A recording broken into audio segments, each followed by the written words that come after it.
Bonjour à tous, bienvenue dans cet magnifique amphithéâtre où j'ai l'honneur de pouvoir présenter un petit peu le thème que m'a demandé Médéric, donc sur la vidéo et la technico-tactique. Donc c'est vrai que c'est un sujet qui m'a toujours intéressé. Pour mémoire, j'ai présenté quand on passait le BE2, on avait une présentation de mémoire et c'était justement sur la vidéo. Donc je parle ça des années 90.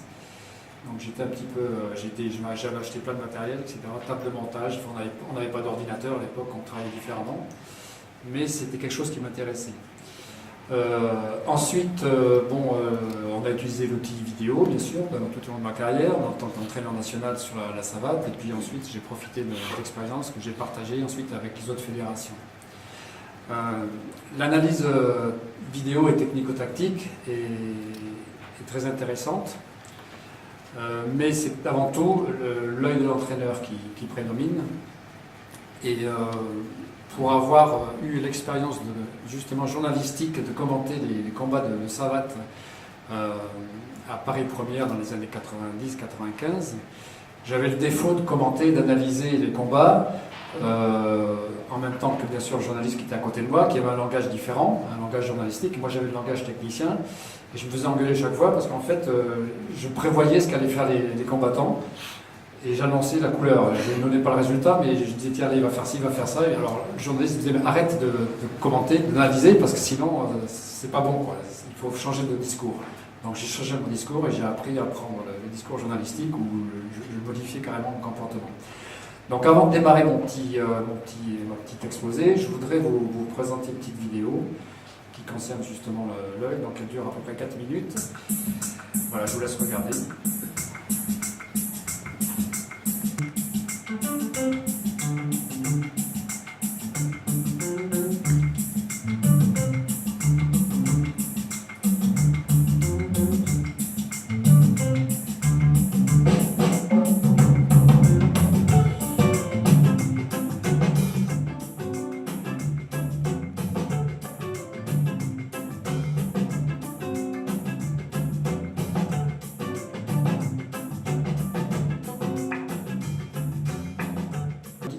Et quelques réflexions concernant l'œil et notamment la vidéo. Donc ce qu'on peut constater également, c'est qu'on n'est pas les premiers à avoir utilisé la vidéo. Déjà au 19e siècle, les Anglais avaient déjà pris des images et commencé à les rassembler.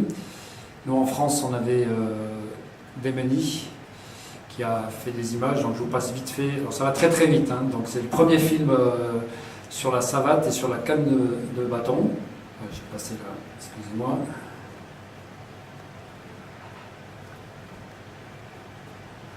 Et la canne, voilà. Donc vous avez un aperçu des premières images de la savate et de la canne, premières images vidéo. Alors ce qu'ils en ont fait, on n'en sait rien. Mais bon, démarrer, analyser la biomécanique et le mécanisme des éducations du mouvement. Donc ça, c'était très intéressant. Donc c'était un petit aperçu historique, car je suis un fanat, comme disait Jean-Yves tout à l'heure, de l'historique, de tous les sports pieds-points, notamment de la savate. Donc l'outil de base que l'entraîneur va utiliser pour observer la performance, et pour prendre des décisions quant à cette stratégie d'entraînement qu'il va appliquer dans les séances, c'est l'œil en fait, hein, c'est son œil. Et l'œil, de par son anatomie, va forcément être limité, comme on l'a vu tout à l'heure, et parfois trompé, vu les représentations et les connotations qu'on a. Donc l'œil humain ne peut pas se situer à deux endroits en même temps et avoir différents points d'un point de vue d'un même mouvement. Et l'œil humain ne peut mémoriser une vitesse, bien sûr, bien évidemment, et il ne peut pas mesurer une récurrence statistique dans un événement sportif. Donc l'œil est indispensable, mais il est parfois insuffisant. Donc l'outil vidéo a aussi ses inconvénients. L'inconvénient principal, sachant que l'observation est liée et que les images de la performance restent subjectives, l'œil humain va regarder la vidéo et son interprétation n'est pas parfaitement objective. L'interprétation, le choix et les prises de décision qui peuvent être faites par l'entraîneur suite à l'observation peut être parfois erronée, ou partiellement ou totalement erronée, en fonction de l'interprétation qu'on a. Donc on va donc associer un outil vidéo de haute qualité, puisque maintenant on a des moyens pour vraiment filmer avec des images très très performantes. Pour améliorer l'œil humain, on va synchroniser une mesure qui sera objective et une mesure de type biomécanique, soit type physiologique, soit statistique ou autre, et ce qui nous concerne bien sûr technico-tactique. Donc le plus important avant d'utiliser l'outil vidéo, c'est de savoir qu'est-ce qu'on va observer, qu'est-ce qu'on va regarder, et surtout quelle est l'action motrice qu'on va regarder. Ça, c'est le plus important, parce qu'on peut observer un combat en tant que spectateur, et si on a l'œil de l'entraîneur ou du maquignon, comme on a tendance à dire des fois, on a un autre aperçu, une autre analyse. Donc il faut se poser avant tout comme considération la question de savoir ce que c'est la pratique sur le versant de l'action motrice, donc c'est le signifiant. Et en même temps que sur celui de la sémiologie générale, c'est-à-dire le sens dont elle est porteuse, et celui que la société confère à sa présence sur la scène sociale, son signifié. C'est ce qu'on rencontre justement sur les sports spectacles. Donc quand on parle de combat, de quoi parle-t-on exactement? De sport, de spectacle, de show business, d'un microcosme socio-culturel et fortement différencié d'une histoire orientale, d'un mythe transculturel, transhistorique, ou au croisement de la symbolique, du réel ou de l'imaginaire.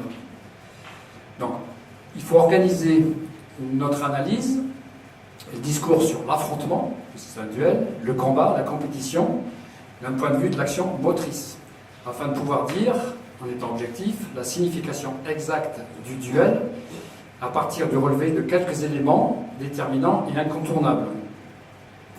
Bon, il n'est pas facile d'observer et de commenter un affrontement en direct, ça c'est assez complexe, il faut avoir un petit peu d'expérience, et comprendre l'observation réalisée, et puis ensuite la verbaliser. Ce n'est pas une chose aussi simple que l'on pourrait croire a priori. Même si on a une image vidéo, on peut commenter, mais l'essentiel est très difficile à mettre en avant. Donc, on entend en général beaucoup de banalités, des lieux communs, des stéréotypes ou des délires à l'écoute des coachs et autres entraîneurs ou journalistes. Je me suis amusé une fois à enregistrer à l'occasion du championnat de France de savate. J'avais mis des micros dans les coins et j'ai enregistré tous les discours des coachs. Et on a fait un séminaire qu'on a appelé le séminaire des coachs et on a passé en audio les commentaires. Ben, je vous garantis qu'on a bien rigolé pendant une bonne heure.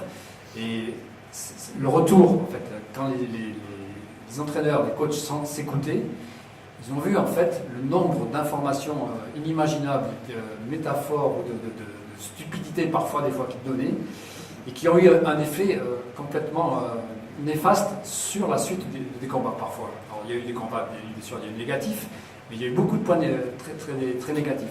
Donc vous voyez que le discours est très important et l'analyse est aussi difficile à mettre en place.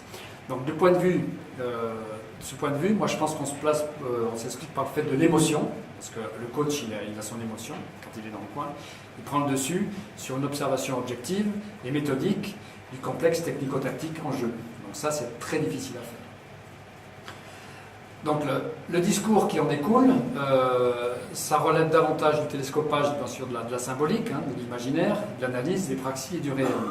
On parle ici donc du signifiant, porteur de signifier sur la culture, c'est-à-dire qu'il ne faut pas confondre l'ensemble des informations d'ordre physique, technique, tactique, réglementaire, avec celles qui suscitent les projections affectives. Donc l'objectif, c'est de fournir, quand on va utiliser la vidéo, un principe d'analyse, donc de l'objet observé, du combat bien sûr, d'après une organisation de son observation, une méthodologie, en faisant appel à certains, entre guillemets, outils, car il est évident qu'on saurait enseigner et entraîner une discipline sportive que l'on n'appréhende pas clairement. Ça c'est très important pour moi. Donc une fois que le mot combat est prononcé, les sportifs lui associent des connotations. On a vu aussi des connotations sur les boxeurs. Donc des connotations stéréotypées qui comportent les médias, les limites, des histoires, ceux qui les commercent, les entretiennent, etc. Et il faut s'inscrire donc dans un statut de combattant. C'est se modifier, bien évidemment, mais aussi c'est se modéliser immédiatement sur des mots, des images et des symboles. En particulier, ceux qui entretiennent les sous-bassements et les pratiques socio-culturelles en évoquant la violence et l'agressivité. Donc, d'où des fois certaines réticences des enseignants EPS à aborder les sports de combat dans le cadre de leurs cours, avec cette agressivité rimant assez mal, si on ne parle pas de la poésie, avec la sécurité. Alors, il y a beaucoup de travaux qui ont été faits, beaucoup de progression pédagogique en boxe, en savate, etc. Donc qui ont dédramatisé cette discipline. Et grâce à ça, justement, les représentations sont complètement différentes. Mais ça suscite quand même beaucoup d'images différentes. C'est-à-dire que quand on parle de boxe, bon, là on est dans un milieu où tout le monde connaît l'endroit, mais si on s'adresse à des gens qui ne font pas de la boxe, encore moins des activités sportives. Ah, vous faites de la boxe, ah bah, il ne faut pas vous embêter, etc. Il y a toujours cette connotation de l'image, hein, donc le côté violence et agressivité. Donc ça c'est très important. Donc il faut souligner donc, l'importance d'une observation objective, méthodique, structurée et organisée bien sûr, et épurée de l'influence de ces facteurs socioculturels avant de regarder. Donc l'intervenant, celui qui va regarder la vidéo, ne pourra proposer sérieusement un ensemble de discours, de stratégies, d'interventions, allant dans le sens des acquisitions par l'apprentissage de la vérité du combat, que si lui-même accédait au préalable à une observation la plus juste possible de l'action motrice en jeu. Donc, observer, diagnostiquer, prescrire, cette forme d'affrontement codifié peut s'aborder par un truisme, bien évidemment. Il s'agit d'un sport de combat, au cours duquel, on va résumer, chacun des deux opposants doit frapper l'adversaire avec les coups autorisés. On va résumer ça simplement. Donc, s'il s'agit donc d'un sport de percussion, il s'agit donc de révéler, puis de dire les éléments et leur rapport qui caractérisent la logique interne propre au sport pied-point, hein, qui est bien déterminée. Chaque fédération, chaque discipline a sa logique interne. Quand on parle d'une discipline, ça se passe sur un ring avec les combattants, un juge, un arbitre, un coach, etc. Donc ça, c'est toujours répertorié. Donc si on analyse les rôles des combattants, donc quand on prend un combat, c'est une succession donc, bien sûr de phases d'attente, d'échange, où on a des rôles et des sous-rôles. Hein, donc les adversaires sont face à face, en situation d'interaction permanente. Dès que commence l'affrontement, qui n'est jamais une succession de phases d'attente et de phases d'échange, et dès que l'arbitre donne le départ, le fight, et vous voyez les expressions de chaque discipline, le chronomètre démarre, et immédiatement chacun tente de mesurer du regard la valeur de l'autre, déjà dans un premier temps. Donc le taux d'incertitude, tout en construisant son propre objet stratégique pour marquer un point ou conclure l'attaque décisive lors des phases tactiques. Donc il s'agit donc de la phase d'attente, qui n'est pas une phase de passivité, mais au contraire une préparation à l'échange du coup. Hein, c'est ce qu'on appelle un peu le round d'observation, où chacun est en train de jauger l'autre pour voir jusqu'où il peut aller, comment il va déclencher, ou bien est-ce qu'il l'attend. Donc dès que l'un des deux combattants arrive, délivre le premier coup, on entre dans une phase d'échange. Donc par convention, celui qui délivre le premier coup est appelé l'attaquant, et l'autre sera donc appelé l'attaqué. Donc même s'il y a le décalage temporaire, il n'existe qu'une fraction de seconde dans ce temps-là. Donc on verra que ces rôles peuvent varier dans la seconde même, car le jeu du duel relève de la contre-communication, par opposition à la communication. Et il s'agit en effet pour chaque adversaire de ne pas être compris par l'autre, ou plutôt d'être mal compris dans la perspective bien sûr de la feinte. Donc pendant la phase d'attente, donc sur le schéma que vous avez, vous avez les rôles qui sont déterminés, donc en attente actif dominant, actif dominé et attente passif.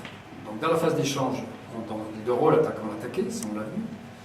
Et vous allez donc systématiquement analyser les sous-rôles. Donc dans le rôle d'attaquant, on a les deux sous-rôles. L'attaquant direct, c'est celui qui fonctionne sur le mode réflexe, qui saisit toutes les opportunités, donc les erreurs de déplacement de l'adversaire, les fautes de garde, telles qu'elles se présentent. L'attaquant indirect, c'est celui qui prépare ses attaques, qui a des intentions tactiques visibles par un placement élaboré, des déplacements stratégiques, des feintes préparatoires à l'ouverture qui va lui permettre, bien sûr, de déclencher ses coups. Donc si on regarde l'image de l'attaqué, on a 5 sous-rôles qu'on va détailler. Donc l'attaqué bloqueur, l'attaqué contreur, le contre-attaquant, le stopper et l'esquiveur. Il y en a peut-être d'autres, hein, mais c'est ceux qui m'ont paru le plus évident sur l'ensemble des analyses que j'ai pu effectuer tout au long de ma carrière. Donc l'attaqué bloqueur, donc, on est sur les observables si on est sur de la vidéo. On a l'opportunité du blocage, donc le titre c'est la meilleure solution, on regarde du niveau de pratique ou de la situation du contexte. Au niveau de l'efficacité de la parade, si l'angle est fermé ou s'il est ouvert, ce qui lui permet de passer des coups. La perspective après la parade, donc qu'est-ce qu'il va y avoir derrière, s'il va y avoir une remise, s'il va y avoir une feinte, ou s'il va y avoir un déplacement. Donc ça, c'est des observables qui sont assez identifiables. Sur l'esquiveur, donc c'est celui qui évite bien sûr tous les coups, hein, donc des fois sans déplacement des appuis ou avec des déplacements des appuis. Donc l'observable, ça va être le timing de l'esquive, la distance de l'adversaire et le replacement après l'esquive, l'exécution spatio-temporelle, elle peut être grande, petite, lente ou rapide, la position du corps et des bras pendant l'esquive, la liberté de frappe pendant l'esquive, qui est importante, et bien sûr la liberté de contre-attaque pour pouvoir enchaîner. Si on prend le cas du contreur, donc là on va faire à des gens qui ont un sens de l'anticipation très élevé, donc qui ont un regard très précis sur l'activité de l'autre, donc un gros sens de l'anticipation, pardon, un ajustement du coup au contre en coup d'attaque de l'adversaire, c'est qu'il va falloir choisir la bonne arme pour pouvoir toucher. Hein, si j'ai des outils que je symbolise moi par les armes, mais il va falloir que j'utilise le bon outil pour pouvoir passer ma touche. La vitesse, donc la précision, le timing, et l'enchaînement ou le retrait après le contre, donc sur l'organisation. Le stopper, donc c'est, on va dire, le plus haut niveau du timing, c'est le coup d'arrêt, hein, qui est déclenché avant même que l'adversaire déclenche le sien. Donc c'est un rôle de très haut niveau pour moi, qui nécessite beaucoup de vitesse de préaction, donc d'anticipation et d'exécution. C'est une caractéristique pour moi du haut niveau, hein, qui se manifeste par l'utilisation d'un spécial, juste au moment où l'autre va déclencher son attaque. Donc les repères observables sont l'ajustement, l'anticipation, à l'anticipation de l'adverse. Donc on anticipe pour anticiper l'anticipation de l'autre. La lecture des feintes et l'intention adverse, les vitesses et les précisions du coup d'arrêt, le cadrage de l'adversaire après le coup, l'exploitation de la réussite et le replacement. Donc ça réclame bien sûr des procédures d'entraînement très spécifiques, mais surtout d'une qualité cognitive du combattant très élevée.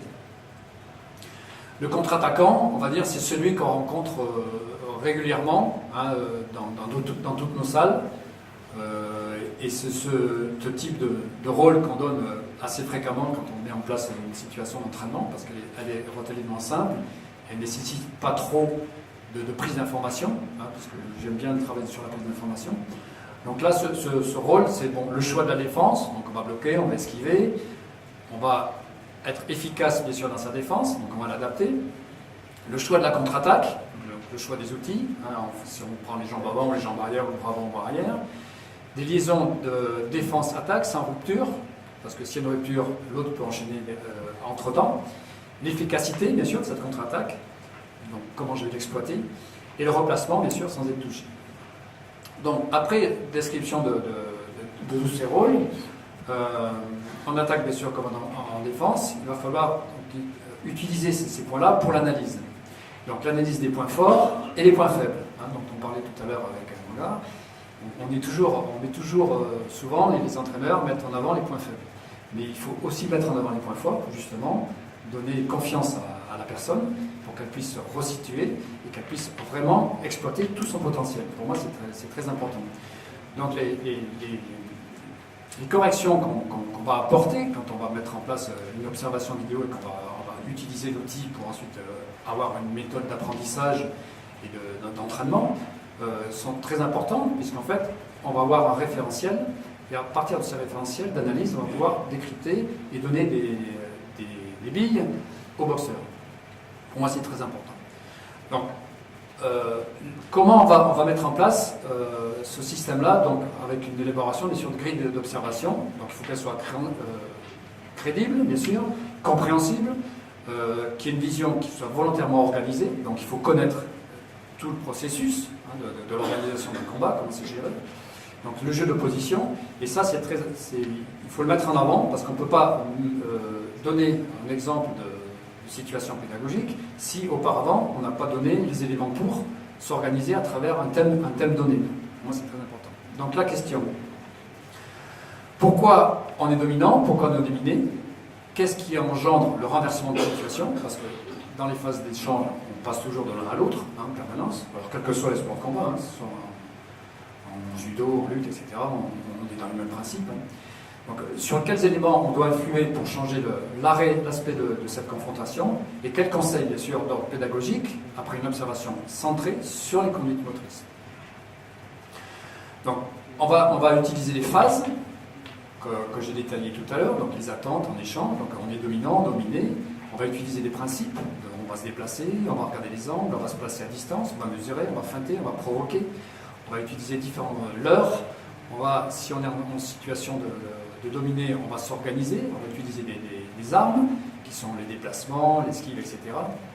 Donc toute une terminologie sur laquelle on peut s'appuyer, et sur lesquelles on peut établir et mettre en place des progressions. Donc les observables au cours de la phase d'échange, c'est une alternance de rôle et de sous-rôle, comme on l'a vu tout à l'heure, et la construction de grilles d'observation va être basée sur ces rôles et ces sous-rôles. Donc ça, c'est très important. Alors bien évidemment, la technique rentre en jeu dans un combat. Donc il y a des gestes techniques, donc il y a des sensations perceptivo cognitivo-moteur, et bien sûr, l'outil ultime, c'est la technique en soi. C'est-à-dire que quand je fais un combat, quand je rencontre mon adversaire, c'est pas le même que celui que j'avais avant, ça sera pas le même que celui que je vais rencontrer après. Donc j'ai pas la même caisse, dans ma caisse à outils, moi j'appelle ça la caisse à outils, la technique, je vais choisir l'élément ou les éléments qui sont adaptés à la personne que je vais avoir analysé, etc. Donc quand on utilise la vidéo, il faut travailler bien sûr avec le boxeur et lui faire analyser pour qu'il puisse découvrir très rapidement les principes et surtout comment il va s'adapter et quel outil, donc quelle arme il va utiliser pour perturber et pour prendre le dessus par rapport à son adversaire. Donc ça c'est très important. Ensuite, il y a les règles. Bien sûr, on verra l'arbitrage après, mais il y a les règles. Donc il y a la terminologie, il y a les surfaces autorisées, les cibles autorisées. Donc il y a tout un contexte qui fait qu'à un moment donné, en fonction de l'observation qu'on met en place, on est obligé de tenir compte de ces principes. Et bien sûr, l'arbitrage, qui lui est là pour régler la mesure, et comment va utiliser l'arbitre, justement, pour aller à la limite des règles, mais tout en restant dans un principe d'affrontement codifié. Donc ça, c'est aussi à mettre en œuvre. Donc, on est dans un ensemble. Quand on observe une situation de combat, il n'y a pas simplement les deux protagonistes qui sont sur le ring et la caméra qui fixe, etc. Il y a aussi l'environnement qui influe sur ça. Alors vous allez dire, l'entraîneur. L'entraîneur, quelles sont ses limites, quelles sont les limites de son œil, de ses yeux, et comment est-il possible de les réduire grâce à la vidéo. Donc on va enrichir, c'est en associant l'œil de l'entraîneur à une image de vidéo de qualité, donc avec des mesures fiables. On va proposer un système de prise d'information supplémentaire et pertinent pour un usage d'entraînement quotidien. Donc l'apport de la vidéo à l'entraînement, on va l'utiliser surtout par le biais d'un biofeedback, c'est-à-dire qu'il y a la compétition, il y a l'entraînement, donc c'est une succession de phases d'enchaînement. Donc suite aux images qu'on aura dans la compétition, on va avoir un apport différé qui sera utilisé après, analysé après. Par contre, à l'entraînement, avec les outils qu'on a maintenant, on peut avoir un retour immédiat. C'est-à-dire que, je ne sais pas si vous connaissez Dartfish, s'il y en a qui connaissent le logiciel. Donc avec Dartfish, on peut faire, il y a une mémoire tampon, ce qui fait qu'on filme, on met en place une action, on déclenche l'ordinateur, on gère ça avec l'ordinateur, on filme l'action, il y a une mémoire tampon qui fait que dès que j'ai fini l'action, la caméra a déjà enregistré l'image et on revient, dès que le combattant a fait sa technique, il revient et tout de suite, il voit la situation dans laquelle il vient s'affronter. Donc on a un retour immédiat. C'est presque comme une glace en fait, mais on est sur l'outil. Donc avec ce logiciel-là, on peut vérifier, valider ou conforter la situation pédagogique. Et à ce moment-là, on peut modifier, apporter des variables, des paramètres, ou modifier le comportement, changer les situations, etc. Donc ça, c'est très intéressant. Alors il existe aussi un outil que j'utilise, que j'utilise un peu moins maintenant, une fonction. Ça s'appelle EasyTag. Donc c'est une application que vous pouvez télécharger sur Apple, ou même sur Android, sur laquelle vous pouvez programmer des pavés, en fait. Hein, donc là, je vous donne des exemples. Par exemple, donc là, on est sur de la technique, donc direct, crochet, uppercut, low kick, middle kick, etc. Et chaque fois que vous mettez votre caméra, vous filmez, et en même temps que vous filmez, vous faites déjà votre pré-observation, vous tapez les paramètres que vous voyez. Ensuite, on peut faire la même chose sur les techniques défensives, hein, les parades, les esquives, etc. On peut programmer plein de touches, hein, on peut en mettre jusqu'à 18, 19, donc on peut, après il faut savoir manipuler. Alors le mieux c'est sur une tablette, parce que sur un iPhone ça commence à être un peu petit. Dès qu'on dépasse 4-5 touches, c'est un peu difficile. Donc là on est sur les thèmes développés, donc ne pas être touché, ne pas se faire toucher, etc. Provoquer pour toucher, toucher sans se faire toucher, faire le cadrage, etc. Toucher avant d'être touché. On peut jouer sur les thèmes. Donc on peut construire tout un tas de fiches. Et quand vous avez terminé, vous synchronisez votre iPhone, enfin, votre téléphone avec l'ordinateur, avec la vidéo, et vous avez automatiquement une synchronisation, et vous avez votre analyse qui est prête, votre fiche qui est prête. Donc ça, c'est intéressant. Donc je vous montre quelques exemples de fiches, enfin de fiches qu'on pourrait faire sur l'iPhone, donc des pavés, hein, donc ne touche pas, ne touche, donc touche la cible est protégée, degré d'efficacité, etc. Même chose sur le processus défensif. Une qui est intéressante, c'est sur la prise d'information, quand on travaille sur l'anticipation. Hein, on peut jouer sur les versants perceptifs, les versants décisionnels, ou c'est les versants moteurs, hein, en fonction de l'exigence pédagogique ou d'entraînement qu'on va mettre avec l'auteur. On peut utiliser aussi les déplacements, voir si le boxeur est toujours dans l'axe ou il sort de l'axe pour pouvoir toucher, notamment avec les pieds. On peut aussi mesurer les processus de coordination. Hein, donc on peut voir est-ce qu'il met plus de points, plus de pieds, ou est-ce qu'il est toujours sur la synchronisation pied, et puis d'un seul coup il y a un seul coup de poing, ou bien est-ce qu'il y a une alternance. On peut aussi évaluer la coordination, les trajectoires circulaires ou les trajectoires rectilignes. Hein, donc on peut identifier si le gars s'il avance, il est toujours sur les coups rectilignes, ou bien il est capable de balancer les coups circulaires. On peut aussi analyser la latéralisation. S'il est ambidextre, s'il met les deux pieds, ou s'il a une dominante à droite ou une dominante à gauche, avant ou arrière, etc., que ce soit au niveau des poings ou au niveau des pieds. On peut aussi évaluer l'objectif de comportement. Donc vous avez vu le pavé hein, tout à l'heure, ne pas être touché, etc. Donc c'est cette fiche-là. Donc ensuite on peut tracer un profil hein, en étoile pour voir quelle est sa dominante. Voilà. Donc tous ces éléments-là, toutes ces données, bien sûr, on les rentre dans une base de données qui s'enrichit, bien sûr, au fur et à mesure des compétitions et des entraînements. Et l'entraîneur, ensuite, il peut aller piocher donc, dans ce bagage d'observation et utiliser, bien sûr, cette base de données à titre de l'entraînement et, bien sûr, à titre, à un moment donné, de feedback quand on est dans le coin. Hein, parce qu'on peut avoir une image, enfin moi je sais quand je coachais, je laissais l'athlète reposer 30 secondes et ensuite je lui donnais 2-3 mots-clés. C'est tout. 2-3 mots-clés. Et ces mots-clés avaient été donnés lors de l'entraînement. Donc on faisait un retour et ça lui donnait une image, donc on travaillait sur l'imagerie mentale, et ça lui permettait justement de ressortir la situation dans laquelle il était confronté, et des fois il n'arrivait pas à trouver la solution, et simplement le fait de donner le mot-clé, ça lui donnait tout de suite le schéma, et il rentrait dans ce jeu-là. Voilà. Donc pour moi l'outil vidéo est une chose formidable. Il ne faut pas non plus être un aficionados de la vidéo, hein, parce que quand on a de l'expérience, on arrive bien sûr avec l'œil à donner des indications assez facilement, mais c'est l'expérience qui parle quand même. Donc le fait de pratiquer et de l'avoir pratiqué. Donc c'est un apport conséquent, mais qui permet de construire, enfin pour moi, qui permet de construire des séances pédagogiques, etc. Mais il ne faut pas en abuser. Enfin pour moi, c'est pas un outil sur lequel je travaillerai tout le temps. Je travaille avec de temps en temps, mais il faut être pertinent, il faut l'utiliser à bon escient et aussi en accord avec les athlètes, parce que c'est la chose la plus importante. Voilà, je vous remercie de votre écoute. Merci Jean-Michel.